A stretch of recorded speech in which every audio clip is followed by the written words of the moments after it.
Un site internet flambant neuf. Après près de 2 siècles d'existence, cette boutique historique des Halles a fait le choix du numérique. C'est surtout un site vitrine qui nous permet de mettre en avant en fait nos valeurs, les produits qu'on peut y proposer, donner des premières informations sur la boutique, mais voilà, on en est quand même fiers. Se mettre à la page.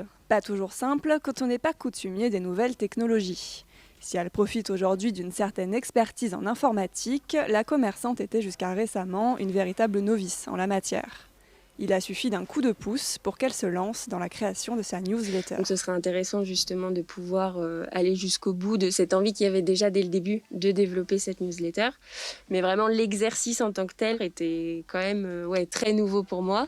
Qu'on soit restaurateur, commerçant ou même agriculteur, s'assurer une présence sur la toile semble être devenu indispensable. Une problématique qui pèse sur le développement de certaines entreprises. Et ça, l'État l'a bien compris. Pour y remédier, il a donc désigné une trentaine de groupements d'opérateurs pour aider les petites et moyennes entreprises à se mettre au web. À Lyon, des ateliers sont organisés régulièrement pour apprendre à maîtriser les bases de l'e-commerce. Globalement, il y a des gens qui ont déjà initié le passage à l'action sur Internet et qui viennent ici dans les coachings en fait, chercher le petit coup de pouce qui leur permet d'aller un peu plus loin dans leur démarche.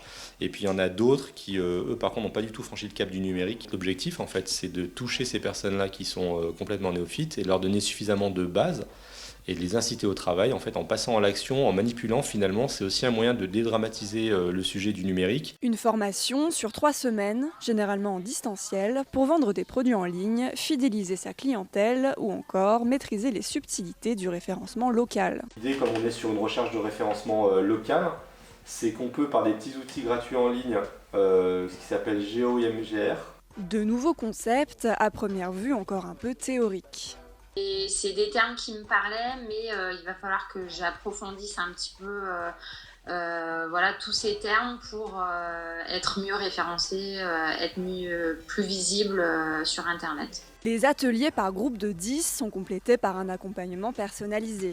Une aide parfois nécessaire pour certaines entreprises, encore aujourd'hui en mal d'outils efficaces. C'est vrai qu'on a souvent opposé en fait le commerce en ligne et le commerce physique et aujourd'hui c'est plus du tout d'actualité. Par exemple, on a pu constater via la crise sanitaire que les entreprises qui avaient la base de données de leurs clients étaient capables de les contacter par email et ça faisait une vraie différence par rapport à celles qui étaient tout à coup démunies car incapables de contacter leurs clients. 300 participants ont déjà profité de cette aide depuis son lancement en juin. L'occasion pour tous de tisser son projet sur une toile plus que jamais accessible.